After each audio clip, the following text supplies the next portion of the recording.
Hello, my name is Olagoke. Today we continue on our topic, pursue wisdom. Today is going to be part 6, and maybe this is going to be the last part. We'll see. But we've talked about wisdom is the principal thing. The Bible says it, Proverbs 4:7. Pursue wisdom, get wisdom. In all your gettings, get understanding. What is wisdom? Productive reasoning, ability to provide solution that surmounts all difficulties, just like the rod of Moses swallowed up all the other rods. Ability to produce wisdom that will swallow up all other form of reasoning. If you follow God, you will be wise. Man is a spirit, and Jesus is in inside of our spirit. Man is a spirit, he has a soul, he lives in a body. Because Jesus resides in my spirit and my spirit resides in my body, Jesus is the wisdom of God. So I have to pray for the manifestation of what is in my spirit to be revealed in my physical body, physical life. So, pursue wisdom. We've talked about some catalysts, some things we can do to help us increase in wisdom. We say number one, education. Education, we define education as identifying proven methodologies, finding patterns in success. So you look at 5 people that have succeeded or that have wonderful marriages, for example, and you identify patterns, commonalities. What is common to all the 5 of them? That is what education does. It helps to identify proven methodologies. What has worked? We talked about an example of medical education. So they train doctors and tell them whenever a patient presents with this symptom and their blood pressure is this high and the blood work shows that this and this are present, then suspect that they may be having this particular health condition. So that's why doctors will clerk a patient, they will ask them questions. They have been trained. Most likely, when the sugar level rises to this point and the patient also has these characteristics, then we may be then ask for this type of test to be done. They may most likely have diabetes, this. So doctors are trained. Education is when I tell you patterns, I expose you to patterns. This is how car works. This is mechanical engineering. When the car presents like this, so they will ask you, what happened to your car? You say, I just got in. I started it. That's why you can call a mechanic on phone. That's why doctors can do telemedicine. Sometimes they are not there, but they can ask you, what happened? And you can say, I just started the car. And then I kicked it. And then it will just start and stop, start and stop. And without even seeing it, sometimes the mechanic can tell you, oh, it's probably it's probably this. It's probably this. They might say, that sounds like a fan belt issue. Okay, do like this. Why are they able to know? Education, they have been educated. They have been told, they have been exposed to patterns, methodologies, reasonings that this is the pattern of how this health condition presents itself. When a patient presents this symptom, this is most likely. So education is when I expose you to patterns of how things are done. These are the forces that drive demand and supply. So you see somebody who is an economist, they have been exposed anytime the forces of supply, anytime the forces of demand. That's why if you introduce this type of policies, it will lead to this level of inflation, and there will be your exchange rate will increase. But when you devalue your currency, they expose them to this pattern. That's why analysts can tell you, economic analysts can tell you some things. They will tell you that the introduction of this new currency will cost this. They will say, but they just introduced it. Who knows what it will cost? They can draw patterns from history. So education is when I expose you to patterns of success, patterns that have worked. So we talked about institutional education. This is when these patterns are documented in form of curriculum, syllabus, books. So they give you textbooks in school. They give you syllabus. These are the things we would cover. If we cover this set of topics, you will be a master in this area. So the institutional education has already curated those body of knowledge that you need to know to be able to manage a patient independently. If you pass through these 6 years, and we also expose you to take courses like anatomy, physiology, and we teach you these topics, you will be grounded to a certain degree in practicing medicine. So they have identified the textbook that contain, those topics and explain it in a way of what you will need. So the duty of an educationist is to identify the syllabus, the course requirements, the courses you must take before you take this one, prerequisites, and all of that. So we say education is one of the ways of increasing wisdom.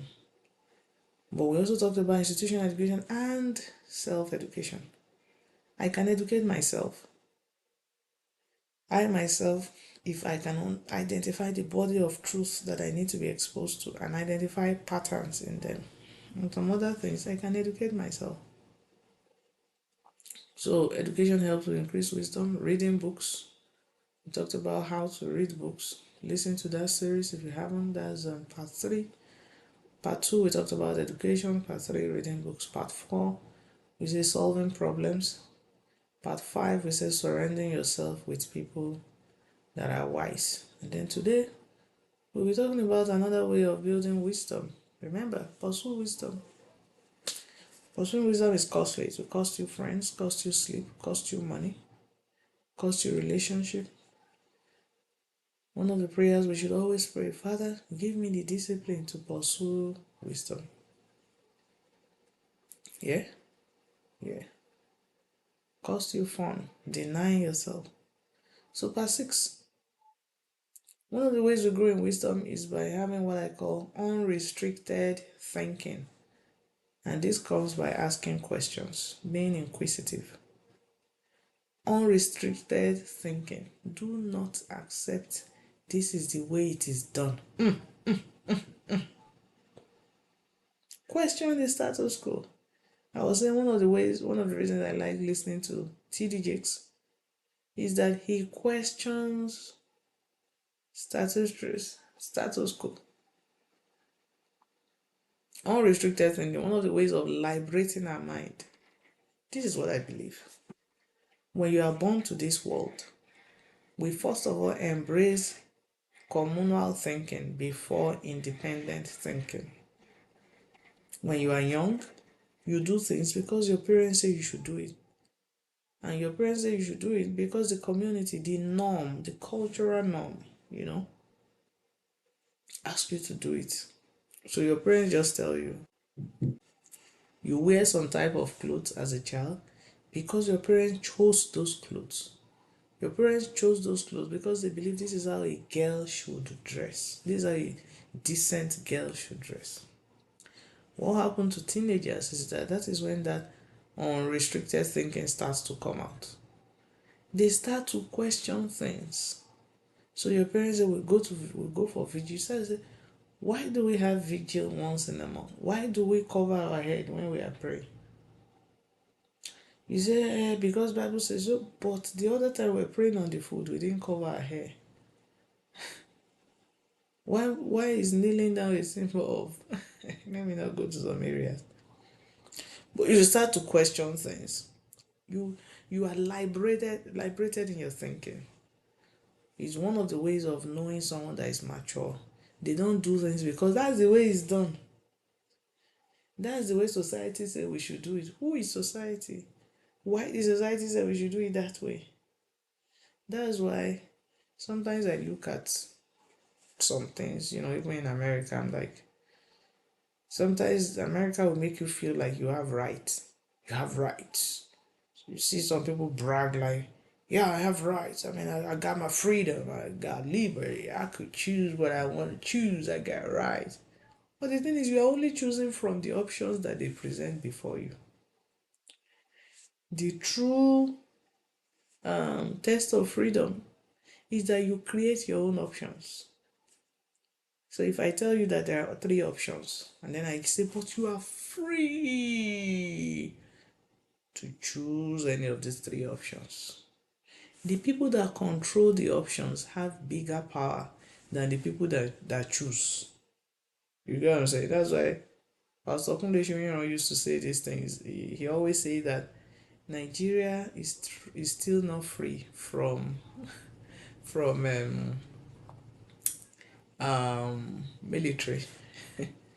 He said because the military people dropped their military uniform and picked up agbada and picked up what do they call agbada now? And so we are still choosing them. So the options have changed. Now we feel like we are now in democracy. But actually the people that are controlling are still controlling the options. So you are still either choosing them or choosing them.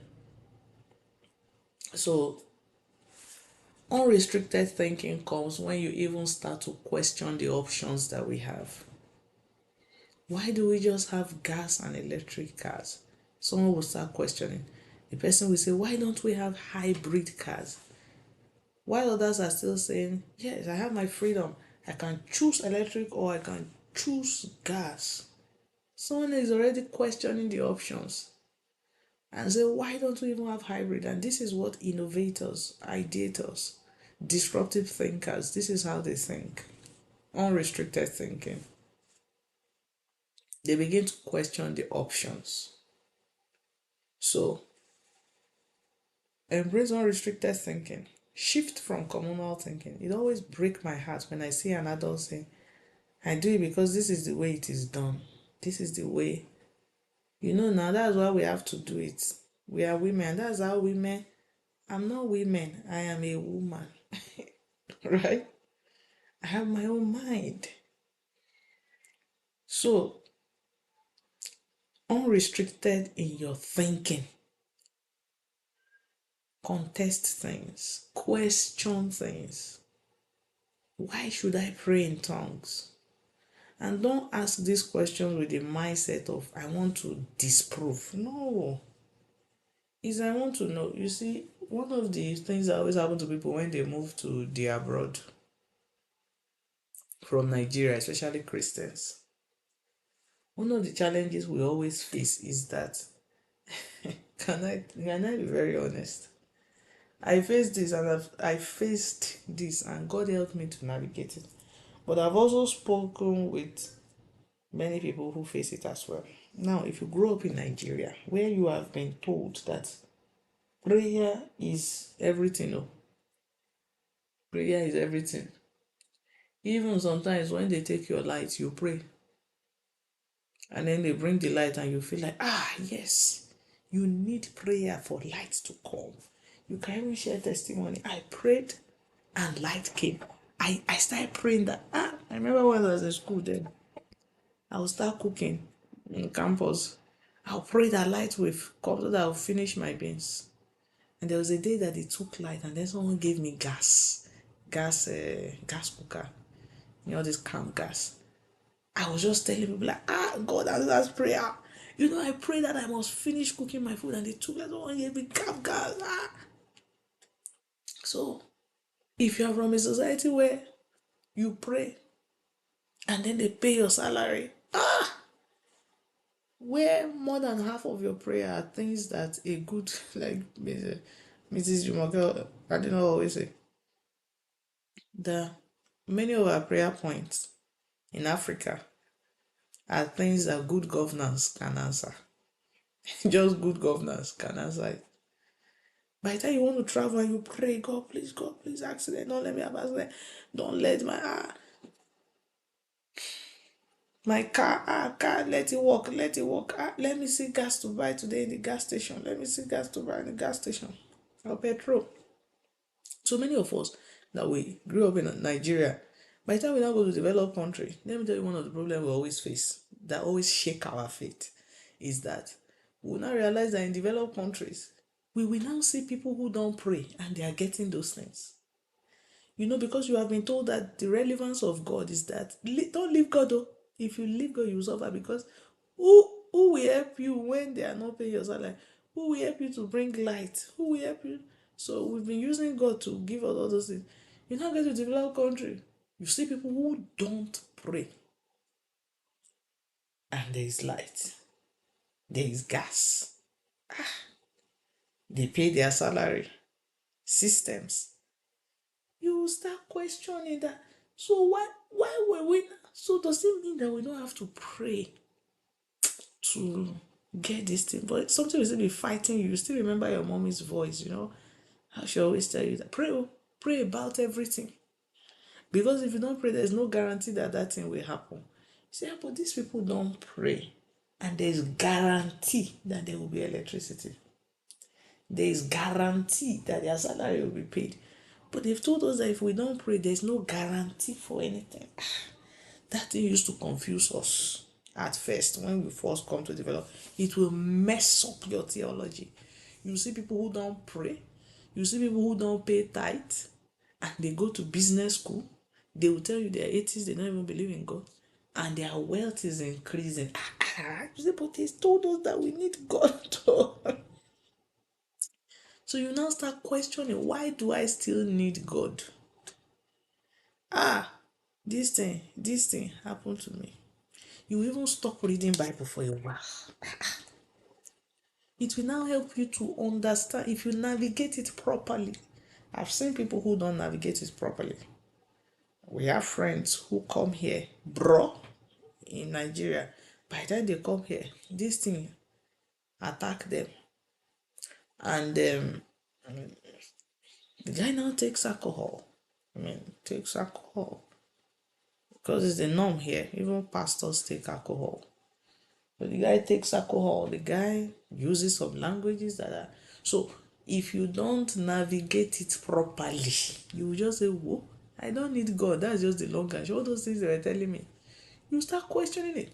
But if you navigate it properly, it will help you to find the true essence of who God is. You will see that God is bigger than bread and butter. God is bigger than bread and fish. It will now help you to start leveraging your fellowship with God to get things that money cannot buy. So you start following God for things that money cannot buy. You start following Him for wisdom that is hidden from the kings of the earth. It will allow you to start because you will question if going to Harvard can answer this question. So why should I?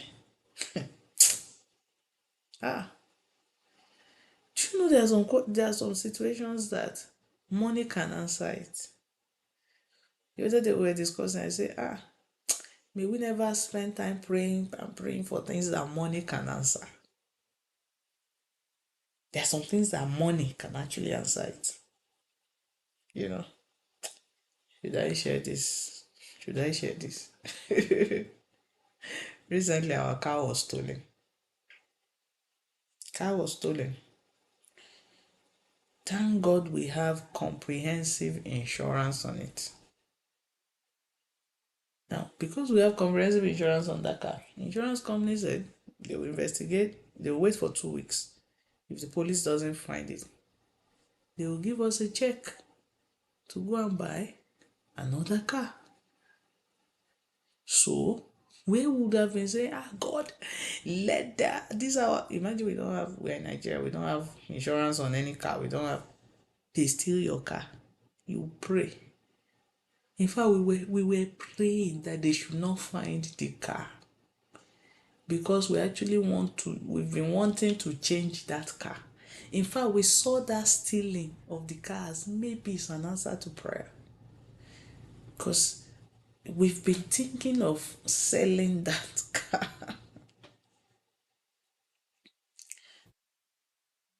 Can answer it.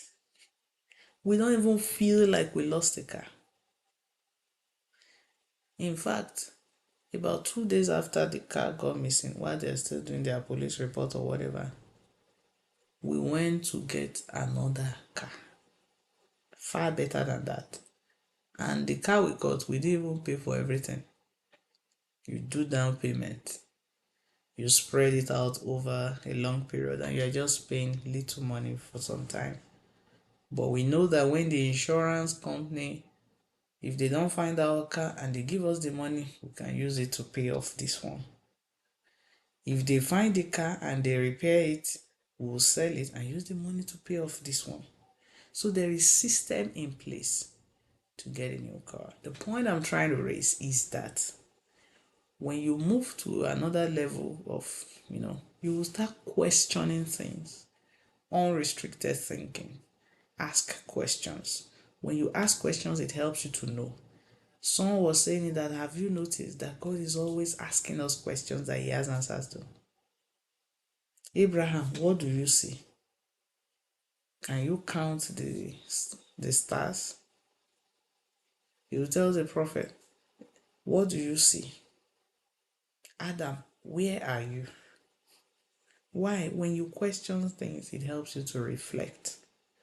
Reflection, reflective questions. Questions help you to know. Sometimes when we are teaching you things, maybe in school, you feel like, yeah, I understand. Teacher will say, do you understand? By the time he now give you questions, say, oh yeah, solve this. He's giving you an opportunity to apply the things you think you know and to identify what aspect of it you do not know.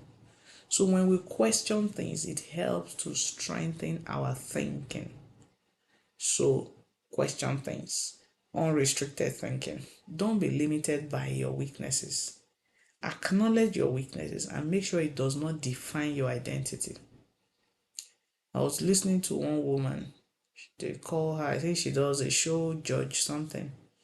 And she was talking about, I don't even think she's a Christian or anything. She was just doing like YouTube live and she was just talking to her fans. I don't even know how I stumbled on that video. She was like, yeah. One of my weakness is concentration. So right now I'm taking painting class. I'm taking painting class to learn patience. She said because painting requires patience. So I'm attending classes where I'm doing painting and it's helping me to learn patience because one of my weaknesses is sitting down and concentrating. Acknowledge your weakness, but don't let it define you. Separate what you do from who you are.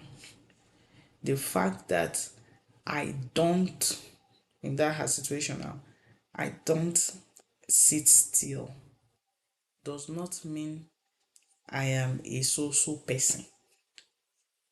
That is what I do, right? So it should not define me. The fact that I sit down in the garage does not mean I'm a car. So I should not mix it. Yes, I always sit down in the garage, but no, I am not a car. So yes, I have this weakness. Acknowledge your weakness. Don't let it define you. Staff your weakness. Find somebody who can help you with your weakness. Improve on your weakness, and don't let anything restrict you from thinking, from questioning things. All right, so we stop here for today. Thank you for listening. Share this podcast. Let's know how it has blessed you. Till next time. See